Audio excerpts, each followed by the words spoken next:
Hello, good morning. কেমন আছেন সবাই? আশা করি সবাই খুব ভালো আছেন। আমরাও খুব ভালো আছি। আমি আলো আর আমার একটা নতুন ব্লগে আপনাদের অনেক অনেক ওয়েলকাম। এখন ঘড়িতে বাজে সকাল 12টা মতো। আজকে অনেক দিন পর আমরা আরেকটা নেমন্তন্ন বাড়ি পেয়েছি। নেমন্তন্নটা হলো জন্মদিনের, আমার হাজব্যান্ডের বন্ধুর মেয়ের জন্মদিন আজকে। তাই আজকে সকালে আমাদের যা যা কাজ ছিল সেগুলো গুছিয়ে রেডি হয়ে বেরিয়ে পড়লাম, যেখানে জন্মদিনটা পালন করা হবে সেখানে যাব বলে। আমাদের ওখানে পৌঁছানোর কথা ছিল 12টায়, কিন্তু প্রত্যেকবারের মতো এইবারও রেডি হতে গিয়ে দেরি হয়ে গেল। এই যে লোকেশনটা সেট করে দিয়েছি, এখান থেকে 42 মিনিটের রাস্তা দেখাচ্ছে।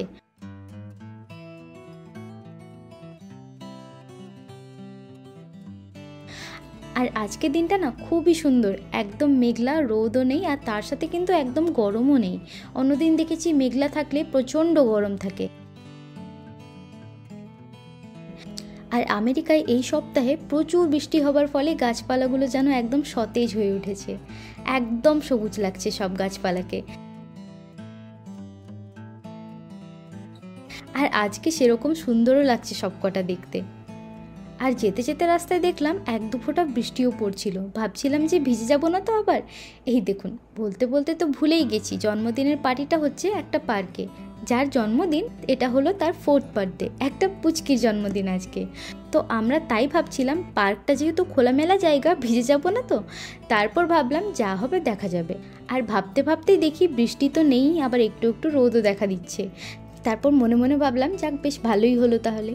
গরমটা অলমোস্ট এখানে চলেই গিয়েছে জানেন তো, এইবার একটু একটু করে ঠান্ডাটা পড়ছে। মরশুমটা অনেকটা দুর্গাপুজোর আগের মতোই। দুর্গাপুজোর আগে যেরকম আমরা শরৎকালটা ফিল করতে পারি, এখন এই সময়টা ঠিক সেরকমই লাগছে। এই যে আমরা প্রায় কাছাকাছি চলেই এসেছি। যেই পার্কটাতে যাব এই পাড়াতে, সেই পাড়াটা দেখেই মনটা ভরে গেল। এখানকার বাড়িগুলো এতটা সুন্দর, প্রত্যেকটা বাড়ির সামনেই একটা করে বাগান আর প্রচুর ফুলের গাছ লাগানো, আর সেরকম গাছ ভর্তি ফুলও ফুটেছে। আর এর থেকে বেশি কী বা চাই বলুন। বড্ড সুন্দর লাগছিল জায়গাটা দেখতে, তাই ভাবলাম আপনাদেরকেও একটু দেখাই।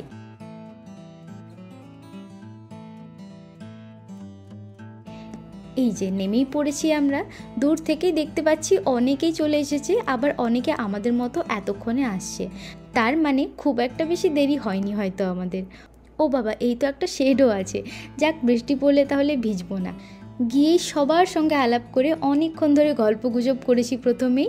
আর কেউ যখন এখানে কোনো রকম পার্টি অ্যারেঞ্জ করে, তো সেখানে খাওয়া দাওয়া আর বাকি কোনো অ্যাক্টিভিটিসের থেকেও যেটা সব থেকে বেশি হয়ে থাকে, সেটা হলো একে অপরের সঙ্গে কথাবার্তা। আমার হাজব্যান্ডের অনেক বন্ধুর সাথেই আলাপ হলো এখানে আমার। তার সাথে তার কলেজের অনেক গল্পই শুনেছি আজকে। আর এই যে পুচকিটা ম্যাজেন্টা কালারের ড্রেস পরে আছে, এই পুচকিটাই হলো আজকের বার্থডে গার্ল। এত কিউট যে কি বলবো। আর আজকের সব থেকে বড় পাওনা আমাদের, যে গিফটটা আমরা ওকে দিয়েছিলাম সেটা ওর এতটা পছন্দ হয়েছে, ও সাইডে নিয়ে গিয়ে সেটাকে আলাদাভাবে খুলে দেখছিল। ওকে খুশি দেখে আমরাও ভীষণ খুশি হয়েছি আজকে। আর এই যে ম্যাজেন্টা কালারের লং গাউন পরে যিনি আছেন, উনি হলেন ওই পুচকির মা, মানে আমার হাজব্যান্ডের ফ্রেন্ড। আজকে মা আর মেয়ে দুজনেই বেশ ম্যাচিং করে জামা কাপড় পরেছে। আর এই যে যিনি ব্লু পাঞ্জাবিটা পরে আছেন, উনি হলেন এই পুচকিটার বাবা। আজকের এই পার্টিটা এনারাই অ্যারেঞ্জ করেছিলেন। এইবার এখানে হবে কেক কাটিং, আর এসবের সাথে যেহেতু প্রচুর বাচ্চারা আছে এখানে, তাদের জন্য বেলুনও ছিল। ওরা এত খুশি এগুলো পেয়ে, চারিদিকে ছুটছে, খেলছে। আর এইগুলো দেখে একটুক্ষণের জন্য মনে হচ্ছিল যেন ইন্ডিয়াতে ফিরে গেছি। আর আজকে এখানে যারা যারা ছিলেন সবাই কিন্তু ইন্ডিয়ান ছিলেন, সবাই প্রায় হিন্দিতেই কথা বলছিলেন। বাঙালি মনে হয় শুধু আমরাই ছিলাম, তাও হিন্দিটাও যেহেতু পরিচিত ভাষা, আমাদের কোনো অসুবিধা হয়নি। কেকটা এখন কাটা হচ্ছে, কারণ বাচ্চাগুলো এসে থেকেই দেখছি যা ছোটাছুটি করছে, ভীষণ রকমভাবে ওরা ক্লান্ত হয়ে পড়েছে। সবার চোখে প্রায় ঘুম ধরে এসেছে।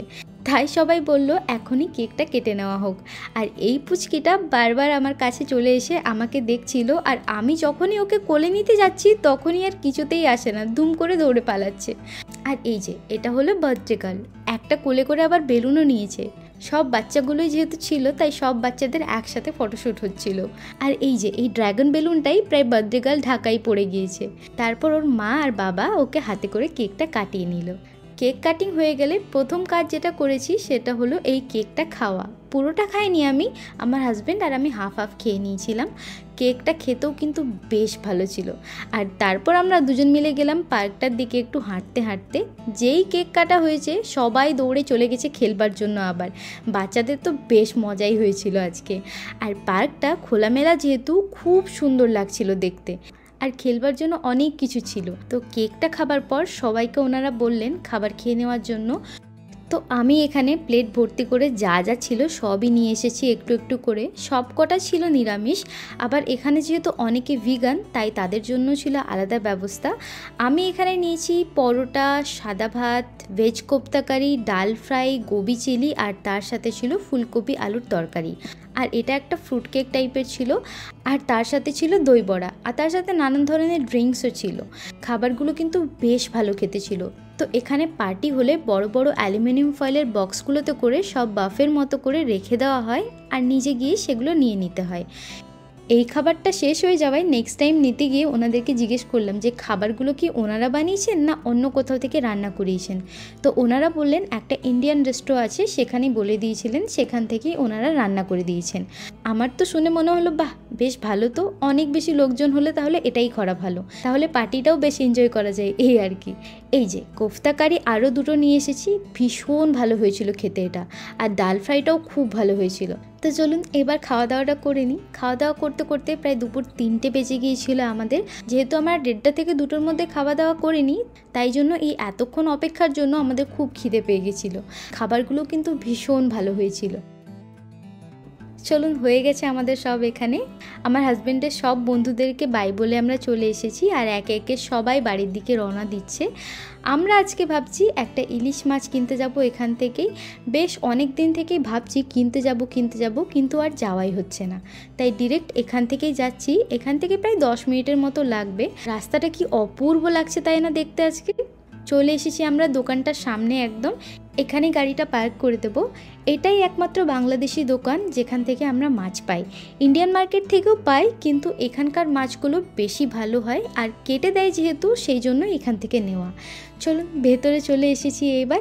এই যে বেশি বড় নয় দোকানটা, বেশ ছোটোখাটো, কিন্তু বেশ ভালো জিনিস থাকে কিন্তু এখানে।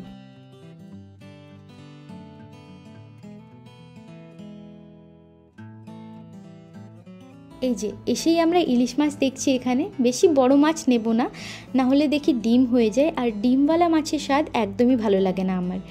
এই যে এই মাছটা নিলাম, খুব একটা বড়ও না আর খুব একটা ছোটও না। কীরকম পিস লাগবে সেটা বলে দিলে ওনারা সেরকমভাবেই করে দেন।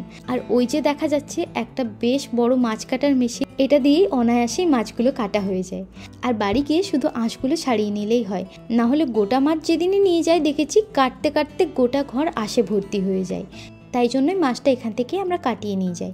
চিকেনটাও ফ্রেশ লাগলো দেখে, তাই ভাবলাম নিয়ে নিই, পাতলা ঝোল করে খাওয়া হবে।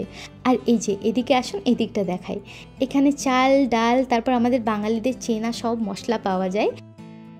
আর তারপর এদিকটায় আছে ফ্রোজেন ডাল পুরি, আলু পুরি, বগুড়ার দই, তারপর হালুয়া পুরি, রসগোল্লা, চমচম, অনেক কিছুই পাওয়া যায়। তারপর লাউ, পুঁই শাক এসবও পাওয়া যায়। মাঝে মাঝে এখান থেকেই আমরা ডাল পুরি আর আলু পুরিটা নিয়ে যাই, অসাধারণ হয় খেতে। চলুন নেওয়া তো হয়ে গেছে আমাদের ইলিশ মাছ। আর আমেরিকাতে এখন ইলিশ মাছের দাম যে হারে বেড়েছে, কিছুদিন পর মনে হচ্ছে আর ইলিশ মাছ খেতেই পারবো না। এই মাছটা কিছুদিন আগে অবধি দাম ছিল $32 থেকে $34 মতো, আর এখন যে মাছটা কিনলাম সেটা 2 পাউন্ডের কাছাকাছি, মানে 1 কেজি 300 মতো হবে। সেই মাছটার দামই আজকে লাগলো $43। যা হুহু করে এখানে দাম বাড়ছে, আমেরিকায় সত্যি ভয়ঙ্কর ইনফ্লেশন চলছে এখন। যাই হোক, বাঙালি হয়ে জন্ম নিয়েছি, মাছ খাবো না তাই কি হয়। আমাদের আজকের মাছটার দাম তো বললাম $43 লেগেছে, তার সাথে একটা চিকেনও আমরা নিয়েছি। তো এইবার এখানের সব কাজ মিটে গেছে আমাদের, এবার এখান থেকে সোজা বাড়ি যাব। তো আজকের ভিডিওটা এখানেই শেষ করছি। যদি ভিডিওটা ভালো লেগে থাকে একটা লাইক করে দেবেন, আর যদি আমার ভিডিও মিস না করতে চান তাহলে সাবস্ক্রাইবও করে দেবেন। আবার দেখা হবে আরেকটা নতুন ভিডিওতে, ততদিন ভালো থাকবেন, বাই।